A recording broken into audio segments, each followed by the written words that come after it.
찬송하시겠습니다. 313장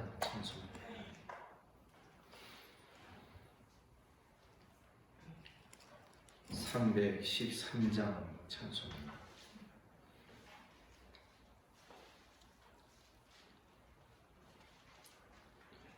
내 임금 예수 내 주여, 이 죄인이 주님 앞에 한없는 은혜 받고서 내 생명 모두 드리오니 그 풍성하시는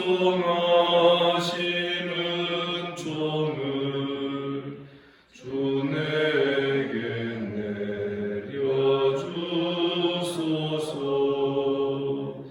내 임금 예수 내 주여, 내 허물은 덮으시고 주 십자가에 흘리신 그 피를 믿는 마음 보사 내 중한 죄를 사하여 참 평안한 맘 주소서. 내 임금 예수 내 주여, 주 은혜에 감격하여 한없는 감사 찬송을 내 주님 앞에 드리오며 내 마음과 정성 다하여 늘 기뻐하며 살리라. 내 임금 예수 내 주여, 이 마음과 이 천한 몸 그 보배 피로 값주고 주 친히 사신 것이오니 나 이제 사나 죽으나 주 뜻만 따라 살리라.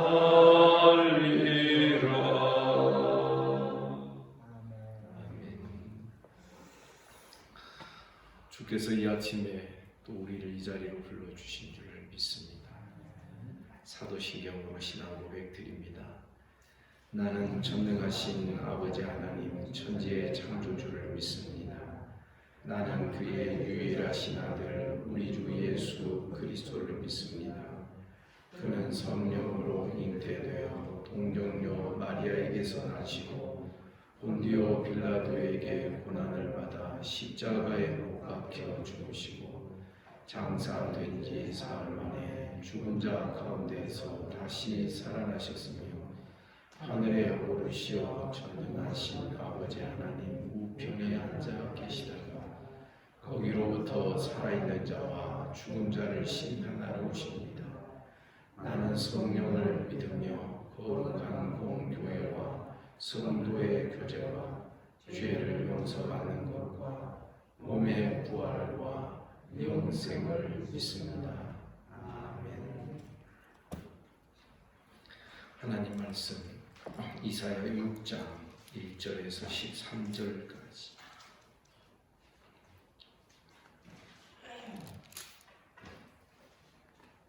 교독하겠습니다. 6장 1절에서 13절입니다. 우시야 왕이 죽던 해에 내가 본즉 주께서 높이 들린 보좌에 앉으셨는데 그의 옷자락은 성전에 가득하였고 스나들을 모시고 갔는데 그 여섯 나라가 있어 그 주로는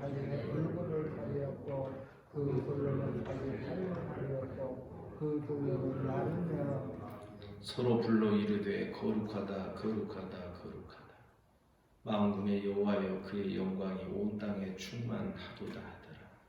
내가 지금 바라는 자의 소리로 말미암아 문지방의 새가 열어나며 성전의 연기가 충만하니라. 그때 내가 말하되 화로다 나여 망하게 되었도다. 나는 입술이 부정한 사람이요 나는 입술이 부정한 백성 중에 거주하면서 만군의 여호와이신 왕을 배웠음이로다 하였더라. 그때 그 수라 중에 하나가 젓가락으로 사냥을 핀 가지고 왼지로 날아와서 그것을 내 입술에 대며 이르되 보라 이것이 내 입에 닿았으니 내 악이 제하여졌고 내 죄가 사하여졌느니라 하더라. 내가 또 그의 목소리를 들으니 주께서 이르시되 내가 너를 보내면 무엇으로 위하여 하고 하는지 그에게 내가 이르되 내가 여인이나이다 나를 살려줘서 이르되 여호와께서 이르시되 가서 이 백성에게 이르기를 너희가 듣기는 들어도 깨닫지 못할 것이요 보기는 보아도 알지 못하리라 하여 이 백성의 마음을 분하게 하며 그들의 힘을 받고 그들의 눈을 감게 하라 염려하는데 그들의 눈으로 보고 귀를 보고 마음으로 깨닫고 다시 돌아와 주님을 바라보라.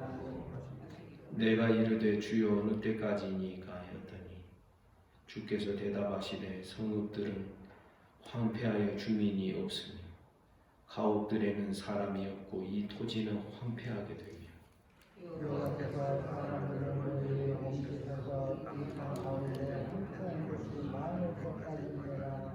다 같이 그 중에 10분의 1이 아직 남아있을지라도 이것도 황폐하게 될 것이나 밤나무와 상수리 나무가 배임을 당하여도 그 구루텅이는 남아있는 것 같이 거룩한 씨가 이 땅의 그루텅이니라 하시더라. 아멘. 우시아 왕이 죽던 해, 이 우시아 왕은 하나님께서 굉장히 강성하며 태평한 시대의 나라를 그런 나라를 이루게 하셨던 왕이었습니다. 그러나 나중에 그가 제사장만이 드릴 수 있는 제사를 드리려고 하다가 사울왕처럼 문둥병이 걸리게 된 것이죠. 그래서 그의 말년은 매우 비참하고 별궁에 거하면서 그의 말년을 보내야 됐던 그런 왕이었습니다. 하나님께서 강성하게 하셨던 그 은혜를 저버리고 자기가 지나치게 왕 노릇하려고 했던 것, 이것 때문에 하나님의 진노를 사서 결국 문둥병으로 일생을 마치게 되고, 어떤 의미에서 이스라엘에게 하나님께서 기회를 주셨는데 그 기회를 제대로 선용하지 못하였던 그러한 시절의 왕이다. 우리 그렇게 말할 수 있는 것입니다. 그런데 그 우시아 왕이 죽던 해에 이사야 선지자가 먼저 주께서 높이 들린 보좌에 앉으셨는데 그의 옷자락은 성전에 가득하였다. 이 말씀이 무엇을 의미하는가요? 2절에도 보면 스랍들이 모시고 섰는데 각기 6 날개가 있는데 둘로는 자기 얼굴 가리고 둘로는 자기 발을 가리고 둘로는 날고 있었어요. 그 스랍 천사들이 3절에 보니 서로 불러 이르니 거룩하다 거룩하다 거룩하다. 3번이나 반복되는 이 거룩의 선언은 하나님은 반드시 꼭 거룩하신 분이다. 하나님의 거룩함을 변할 수 없는 상중적인 형태로 강조하여 고백하며 말하고 있는 것입니다. 만군의 여호와여 그의 영광이 온 땅에 충만하도다. 자, 우시야 왕은 하나님이 세우신 인간 왕이었습니다. 그런데 그가 너무 이스라엘 앞에서 너무 많이 왕노로 달려다가 문둥병에 걸렸고 그리고 결국은 죽었습니다. 우시야 왕이 죽던 해에 하나님께서 이사야에게 하나님의 보좌를 보여주신 이유가 무엇이겠습니까? 이스라엘의 진정한 왕은 하나님이십니다. 오늘 본문에서 우리가 분명하고 선명하게 깨달아야 될 내용 중에 첫 번째가 이것입니다. 이스라엘의 진정한 왕. 아니 나중에 새하늘과 새 땅을 예언하게 하실 때 보면 그 새하늘과 새 땅을 말씀하고 그것을 미리 예언하게 하시는 하나님, 그분만이 온 세상에 만왕의 왕이요 만주의 주가 되시고 우리의 왕 되시는 주님이시다. 여러분 믿습니까? 그래서 오늘 우리는 가장 먼저 첫 번째로 왕 되신 주님, 내가 왕 노릇하는 신앙이 아니어야 합니다. 내가 주인 노릇하는 것처럼 악한 것이 없는 것입니다.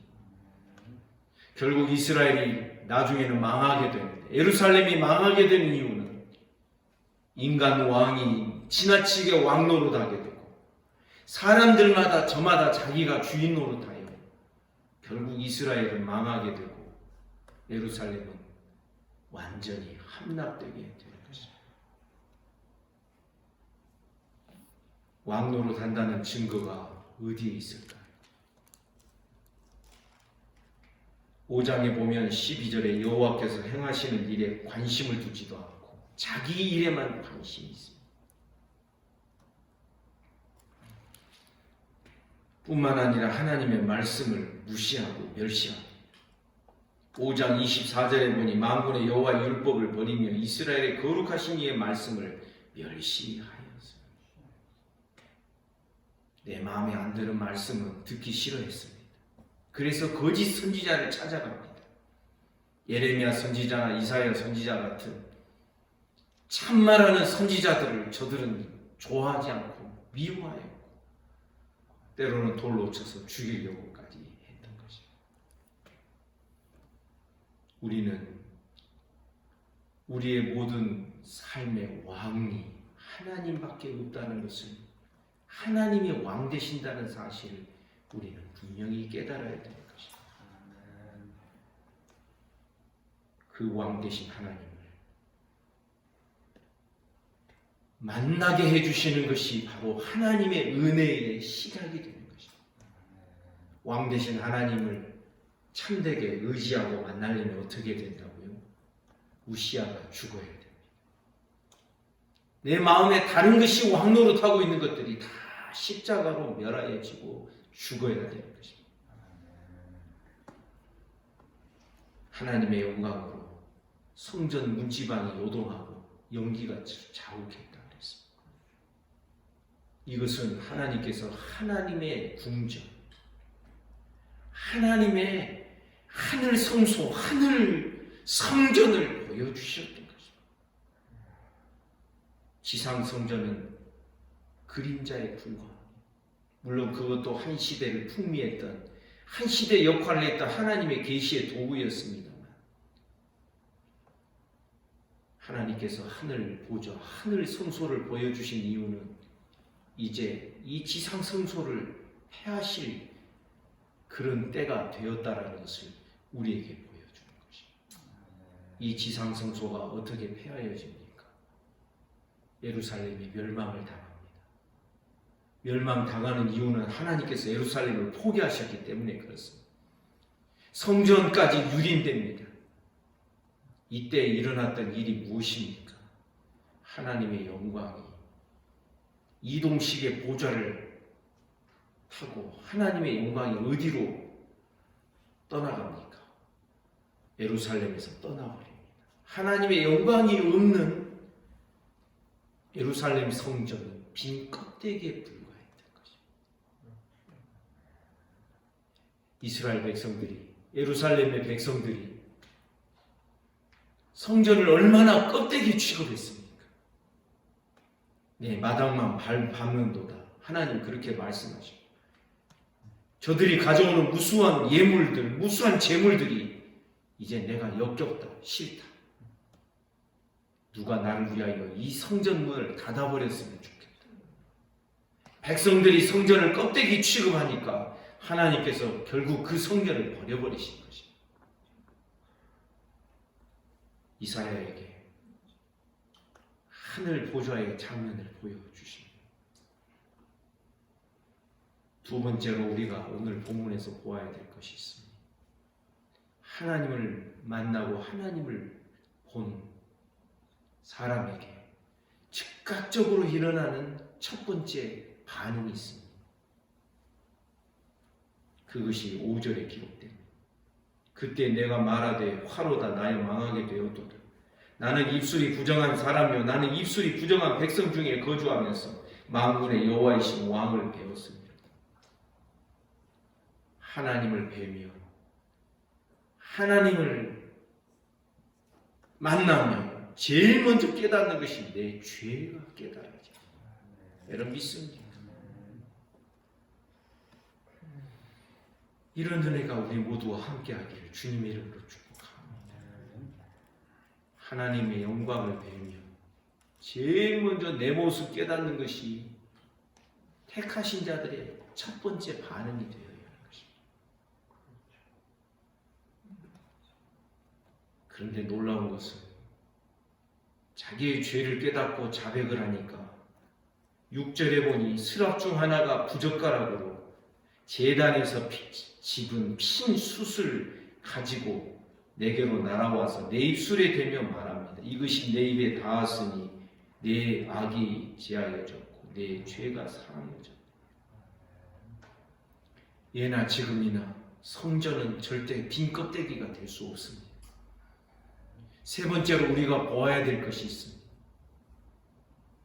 우리의 죄사함의 근거는 하나님의 제단입니다. 예나 지금이나 똑같습니다. 그래서 제가 기도할 때마다 우리 주님의 십자가의 번제단을 우리가 지나가야 되는 신앙이 되어야 됩니다. 그것을 맛보며 통과하는 신앙이 되어야 된다고 그렇게 기도할 때마다 말씀드리고 고백하는 이유가 여기에 있는 것입니다. 우리의 행위로 죄사함 얻을 수 없습니다. 우리가 아무리 선한 일을 행한들 선행으로 구원받을 수 없는 것입니다. 오직 예나 지금이나 죄사함의 은혜는 번제단에서 일어납니다. 번제단은 어떤 곳입니까? 오늘 이사야 6장에는 그런 표현이 직접적으로는 없습니다만 나를 대신한 아니 나와 동일시된 제물이 내가 받을 형벌을 받고 내가 받을 심판을 받는 것입니다. 그렇게 해서 그가 심판받고 그가 매를 맞고 그가 채찍에 맞음으로 내가 나음을 입고 내가 받은 심판으로 여겨진 이것이 번제단에서 일어나는 은혜의 역사가 되어야 하는 것입니다. 사랑하는 여러분, 우리 기억해야 됩니다. 예나 지금이나 우리는 여전히 죄인입니다. 죄인인 상태에서 부르심을 받습니다. 그래서 우리 깨달아야 됩니다. 우리가 선하고 의로운 사람이 되어서 부르심 받은 게 아닙니다. 나중에 자꾸만 우리가 얼마나 착한 사람이냐, 얼마나 훌륭한 사람이냐 이 싸움을 하면 안 되는 이유가 여기에 있습니다. 죄인인 상태에서 택하심이 먼저입니다. 믿습니까? 부르심이 먼저 일어나는 것입니다.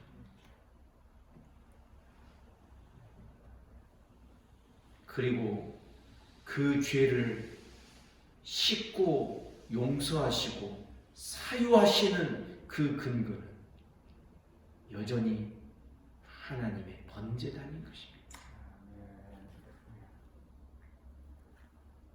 그래서 말합니다. 7절 이것이 내 입에 닿았으니 내 악이 제하여졌고 내 죄가 사하여졌다. 제단에 핀 숯불은 어떤 것입니까? 무수한 재물을 태워낸 숯불입니다.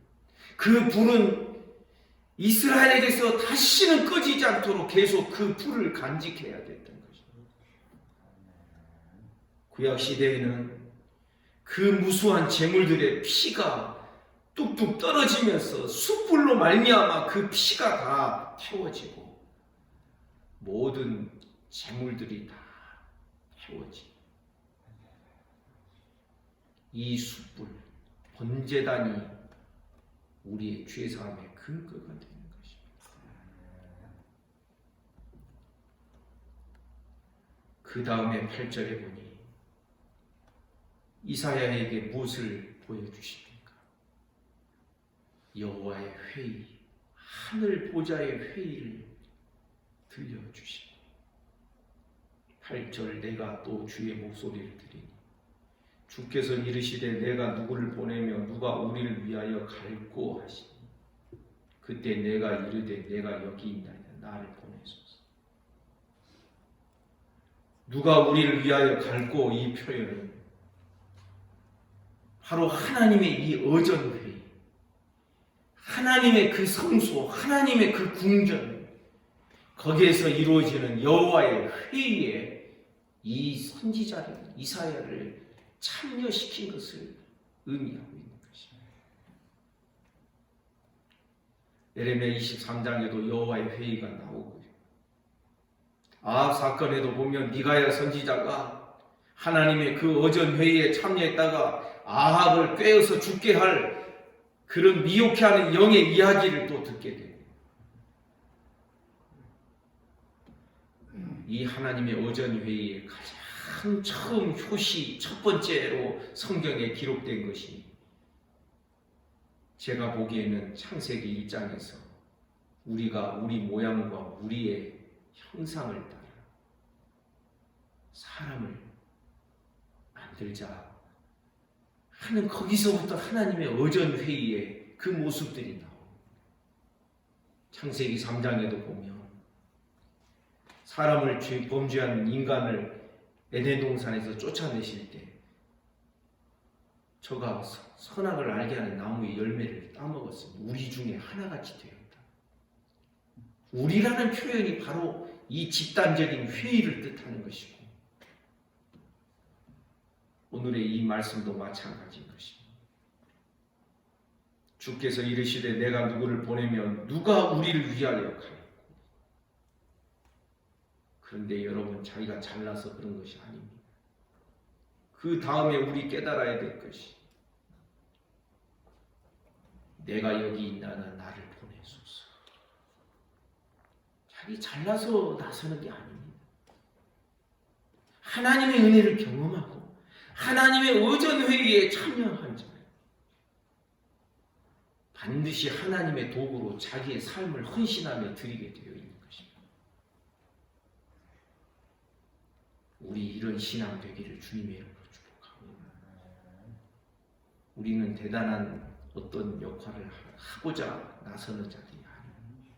그러나 우리에게 하나님께서 성령을 주신 줄 믿습니다. 성령을 우리에게 부어주셨다라는 것은 구약시대 왕이요 제사장이요 선지자들에게 주시는 그들에게만 주시는 성령을 우리에게 부어주신 것입니다. 그래서 우리는 왕노릇하는 성도들 되기를 주님의 이름으로 축복합니다. 그렇다 해서 나 건들지 마 이런 왕이 아니라 빗자루질하는 왕. 아멘입니까? 사랑하는 여러분, 우리 성도들 매주마다 정말 기쁨으로 청소하고 이러한 일들을 기뻐하고 즐거워하고 계신 줄 믿습니다. 그렇습니다. 우리의 왕 되신 주님은 발을 씻기신 왕이었다. 우리 그렇게 믿고 알고 있지 않습니까? 왕 노릇의 형태는 그런 형태가 되어야 되는 것입니다. 이사야는 이렇게 나섰다가 나중에 어떻게 됩니까? 나중에 톱으로 썰어서 죽입니다. 그런데 이사야 한평생 사역이 무언가 설교를 하면, 이사야가 설교를 하면 몇천 명이 거꾸로 지고 형제들아 우리가 어찌할꼬, 사도행전에 나오는 그런 형태의 그런 변화가 있었습니까? 아닙니다. 이사야의 사역은 비관적이었습니다. 9절 이하가 그것을 보여줍니다. 여호와께서 이르시되 가서 이 백성에게 이르기를 너희가 듣기는 들어도 깨닫지 못할 것이요 보기는 보아도 알지 못하리라. 10절에 보니 이 백성의 마음을 둔하게 하며 그들의 귀가 막히고 그들의 눈이 감기게 하라. 저들로 하여금 깨닫지 못하게 하고 못 보게 하라.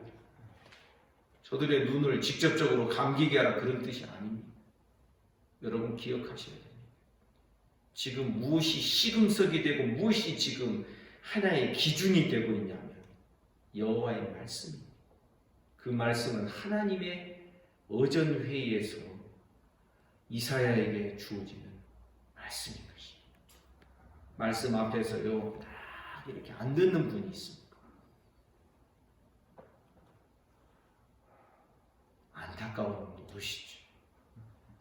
앞으로 이 시대의 성도들은 점점 더 자기 입맛에 맞는 말씀만 인터넷에서 찾아가지고 그 말씀 듣고 그렇게 될 것이라고 생각을 합니다. 우리 교회도 이전에 설교 테이프를 하든지 뭐 영상으로 뭔가를 이렇게 하자, 이런 이야기들이 장로님들로부터 나왔습니다. 오래전 이야기. 제가 그것을 싫다고 그랬습니다. 할 수 없어서가 아니라 사실 여러분 아셔야 됩니다. 영상 예배는 최선의 예배가 아닙니다. 지금 어쩔 수 없이 하는 것이지, 예배는 현장성입니다. 결석한 사람들을 도움받고 그러자고 영상을 해서 오래전부터 이 예배의 모습을 올리자고 했습니다. 근데 여러분 그렇게 되면 어떻게 되는 줄 아십니까? 결국은 자기 입맛에 맞는 신앙을 하게 됩니다. 그것을 켜는 자도 자기가 듣다 보면은 듣기 싫으면 끌 수 있는 자도 자기가. 이런 방향, 예배를 자기에게 맞춰서 어떻게 끊어버리려고 합니다. 설교만 듣자 하고, 여러분 영상 예배 드리면 어떻게 되는 줄 아시죠? 처음부터 꼼짝없이 찬송, 준비 찬송부터, 준비 찬송 없습니다만 찬송입니다만 찬송부터 이렇게 참여하는 게 아니라 너 아직 시작 안 했네, 다른 일. 나중에 그것이 녹화가 된 사람들이 딱, 성도들이 그것을 볼 때에는 발을 움직여가지고 예배 시간 딱 시작될 때, 아니면 나중에 어떻게 돼요? 설교 시작할 때 나중에 어떻게 될까요? 설교 가운데서 내가 은혜 받을 부분만 딱 듣고 그 다음에 꺼버리고, 이러면 어떻게 돼요? 철저하게 자기 중심적인 신앙으로 굳어지기 시작을 하는 것입니다. 지금 이스라엘의 모습이 그랬습니다. 이사야서에 보면 나더러 주여 주여 하지만 너희들이 입술로는 나를 주를 부르지만 마음으로는 내게서 멀도다. 다 자기 중심, 다 자기가 왕 노릇하고 있어요. 자기가 주인이에요. 이것처럼 악한 것이 없는 거예요. 이런 사람은 말씀을 들으면 들을수록 어떻게 되는가? 보기는 보아도 알지 못하고 듣기는 들어도 깨닫지 못하고, 10절에 보니 마음이 점점 더 둔해지고 귀가 더 막히고 눈이 더 감기게 되는 것입니다. 뭐 이사야가 귓구멍을 틀어 막습니까? 아니죠. 이사야가 막 눈을 막 가립니까? 아니죠. 그냥 말씀 전하는데 그 말씀 들으면서 눈이 감기는 사람이 있고 귀가 막히는 사람이 있는 것입니다. 이사야의 사역은 심판의 사역이었습니다. 여러분 기억하십시오. 예나 지금이나 심판 중에 가장 무서운 심판은 암에 걸리는 게 심판 아닙니다. 무슨 사고가 나고 차 사고 나고 그게 심판이 아닙니다. 지금 이사야 선지자가 11절에서 말합니다. 내가 이르되 주여 어느 때까지입니까? 언제까지 이렇게 마음이 둔하게 되고 귀가 막히고 눈이 감겨지고 보기는 보아도 알지 못하고 언제까지 듣기는 들어도 깨닫지 못하는 이런 시대가 계속될 거냐는 질문인 것입니다. 언제까지일까요? 가장 확실한 때는 예수님 때까지. 아니, 예수님 오시기 전까지가 아니라 예수님이 오셔서도 이 비유로 말씀하시면서 이 말씀을 인용하십니다. 왜 비유로 말씀하십니까? 마태복음 13장에 나옵니다. 그러자 이 백성이 듣기는 들어도 깨닫지 못하고 보기는 보아도 알지 못하게 하려 합니다. 너희에게는 아는 것이 허락되어 있다. 예수님 사역 그 현장에서 나온 말씀인 것처럼 여러분, 우리 주님 다시 재림하실 때까지 지금 이 심판의 이 트렌드라고 할까요? 심판의 역사는 지금도 이 방식으로 계속되고 있는 것입니다. 말씀 못 듣는 것처럼 무서운 심판이 없다는 것을 여러분 아셔야 돼요. 네. 11절 주여 어느 때까지입니까? 이거는 마지막 때까지. 오늘날 우리들 때까지. 우리들도 지금 이 시대 속에 이 때 안에 들어있는 것입니다. 성도 여러분, 우리는 주의 말씀을 잘 깨닫는 자들 되기를 주님의 이름으로 축복합니다. 그래서 말씀이 잘 안 깨달아지고 말씀이 자꾸 그냥 귓가에서 뱅뱅 돌 때가 있습니다. 피곤해서 그럴까요? 아니요. 절대 그렇지 않습니다. 몸이 아파서 그럴까요? 아닙니다. 그런 것이 아닙니다. 몸이 아플 때 말씀 집중해서 말씀 잘 들어보십시오. 그 말씀이 양약으로 역사될 줄 믿습니다. 우리 이런 믿음 가지고 말씀 놓치지 않아야 되는 거죠. 우리 마지막으로 깨달아야 됩니다. 심판 중에 심판은 말씀 깨닫지 못하는 심. 회개의 기회가 박탈되어 있습니다. 그래서 말씀을 들어도 깨닫지 못한다 그랬는데 가장 1차적으로 깨닫지 못하는 방식이 뭐냐면 말씀 듣는 기회조차 내가 놓쳐버리는 거예요. 어떻게 해요? 결석하는 것이.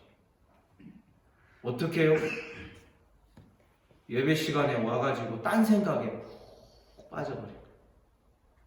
어떻게 해요? 예배 시간에 와가지고 잠자버리는 것이. 나중에는 혹시 그런 건의가 나올지 모르겠어요. 우리 앉아서 예배하지 말고 몸이 아프거나 어떤 사람은 누워서 할 수 있도록 예배당에 간이 침대도 좀 갖다 놓고 저는 그럴 수 있다고 생각합니다. 몸이 아프면 아픈데도 아픈 몸을 끌고 왔으면 그게 가능하다고 저는 생각해요. 저도 그렇게 하고 할 수 있다고 생각합니다. 그러나 문제는 자꾸만 예배를 자기에게 맞추려고 합니다. 내가 예배에 맞춰지는 자가 아니라 내가 예배로 이렇게 나아가는 자가 아니라 자꾸 예배를 맞추고 이러한 방향성이 사실상 앞으로 더 큰 문제가 되는 것입니다. 사랑 여러분, 이런 시대에 하나님의 역사는 어떻게 일어납니까? 하나님이 다 멸하시고 13절에 보니 하반절에 나옵니다. 밤나무 상수리 나무가 배임을 당하여도 그 구루터기는 남아있는 것 같이 거룩한 씨, 거룩한 후손, 거룩한 종자가 이 땅에 그루터기입니다. 하나님께서 남은 자들을 통하여 이 구원의 역사를 펼쳐가실 것을 말씀하는 것입니다. 성도 여러분, 이 남은 자를 통한 구원의 역사가 로마서에 보면 지금도 이 일이 계속되고 있다라고 말하고 있습니다. 우리 남은 자요, 택하신 자들처럼 마음 쓰고 행하기를 주님의 이름으로 축복합니다. 베드로후서에 보면 너희 택하심을 굳게 하라 그랬습니다. 기도하겠습니다. 거룩하신 하나님 아버지, 오늘도 우리에게 새날 주시니 감사합니다. 오늘 하루도 주님과 함께 동행하게 하시고 주님이 내 안에, 내가 주님 안에 거하며 살아가게 하여 주옵소서. 주님, 이 아침에도 몸이 아픈 우리 성도들, 소위로부터 시작하여 병원에 입원 중이거나 치료 중인 성도들, 연로하신 우리 모든 성도들, 암, 투병 중인 우리 성도, 하나님께서 은혜와 복을 내려 주시기를 간절히 원합니다. 예수 이름으로 명하노니 깨끗함을 받을지어다. 오늘도 한국교회를 불쌍히 여기시고 이 광주 지역을 하나님 긍휼히 여기시고 나라와 민족을 지켜주시고 이 지구촌에 살아가는 모든 인생들을 불쌍히 여겨 주옵소서. 오늘 하루의 모든 삶을 우리 주님께 의탁합니다. 예수님 이름으로 기도하옵나이다. 아멘. 말씀 묵상하시겠습니다.